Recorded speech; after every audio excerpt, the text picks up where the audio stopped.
the last set I remember them playing, I think Parsnip was an Inkling main and then switched to Meta Knight as a counter pick. Of course, it's a little bit different now. Yeah. But even then, you know, will the Inkling come back out? Will Byleth come out? Like, it's many characters that can go, but certainly getting a little bit ahead of us. Yeah, certainly I'm interested in how these two demons of Pressure will be battling out in the Hellfire. Obviously, these two players clearly have so much more renown than they're known for, and with that upset potential of Veilro, I do wonder if he's perhaps someone that will be able to push that first seed of his pool Parsnip to his limits. Yeah, absolutely. It's a really tricky spot that you can find yourself in. Thankfully, you know, the beauty of round robin is that if you are one of these higher seeds, you don't necessarily, you can take a set loss and still do well. Everybody gets out and win a side. So even if you do take a set loss here, you've still got a very good chance, particularly as top 2 seeds. It is to be expected, but certainly we're going to get it here. The doc has arrived, and Meta Knight. Now, Parsnip has a little bit of experience, and from what I have seen of Parsnip playing against this character, and Parsnip playing in general, those edge guards are going to have to be clean. If you want to get rid of Dr.Mario, he's got good frame data. You don't want to scrap with him, but you need to get him off stage. You need to kill him. You need to make sure once he's off stage, that's it.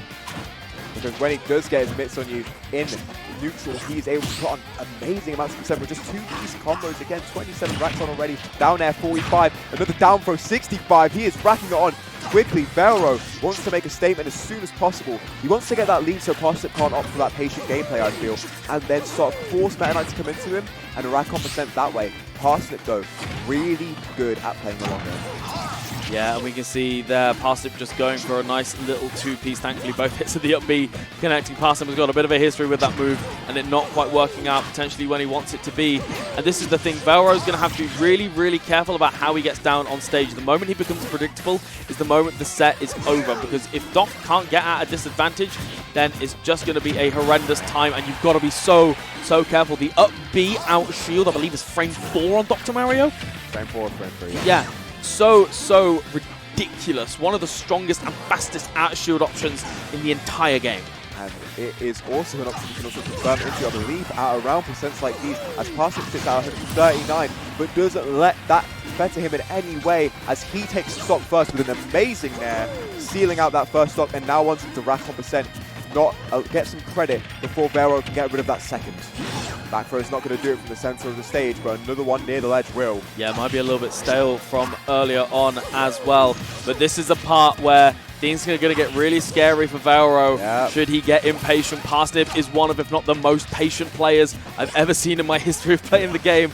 He will get those nickels and dimes. He will tack up that 10-20% from raw hits, and suddenly what you think is just, oh, I need one stray hit to take this. But it does happen there. Really lovely jump read there. Of course, that's one of the default options on Meta Knight, just to seal that stock out. But this is where things can get a little bit dicey. Yeah, when you have 5 jumps, you tend to think, oh, it's a pretty safe time to like actually do another one. As Veilro seemed it was a safe time to run in Parsnip, stuffing that out with the S-Smash. But yeah, it tends to be the option that a lot of those multi-jump characters will opt for in disadvantage, and he catches it with a great fair, but he doesn't get any sort of repose as Parsnip answers back. And that thing, this situation in particular, I feel like is terrible for Veilro, because Meta Knight has a small sword, but he has a sword. And I'll tell you what Dr.Mario doesn't have. He has a PhD, but he doesn't have a sword.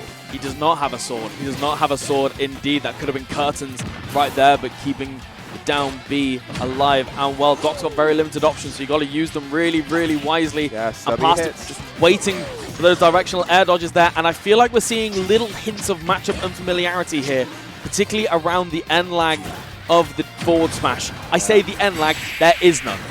There is none. There is none. Just as if there are no stocks. There are no stocks. There is no game 1. There is no game 1. There is only game 2. There is only as Parsnip seals it out. Very well done. Shades of passing say in that gameplay. But I think that's it. When Dr.Mario is at that deficit and Meta Knight is the one controlling the pace, Meta Knight is the one forced to come in, how do you get in on a character who has a sword when you have none?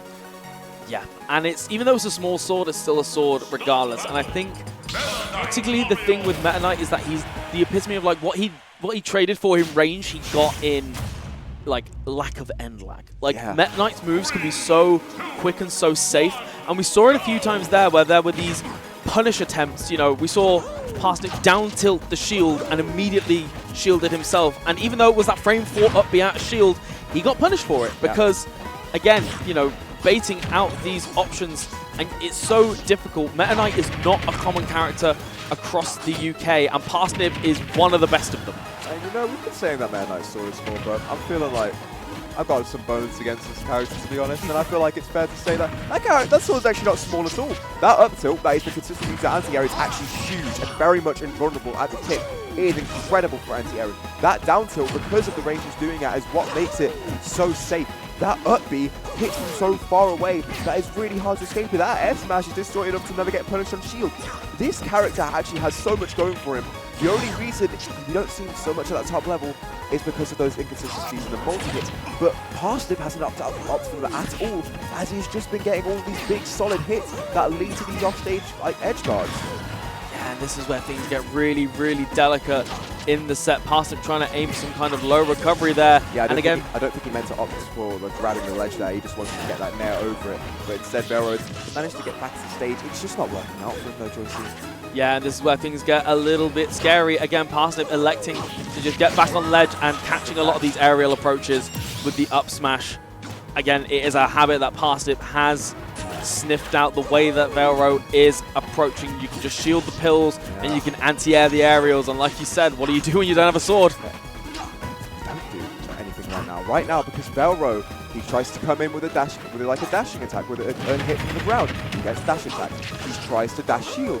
He gets down tilted safely, and then he's in a bad position. He tries to come in from the air. He gets up smashed. He gets up tilted.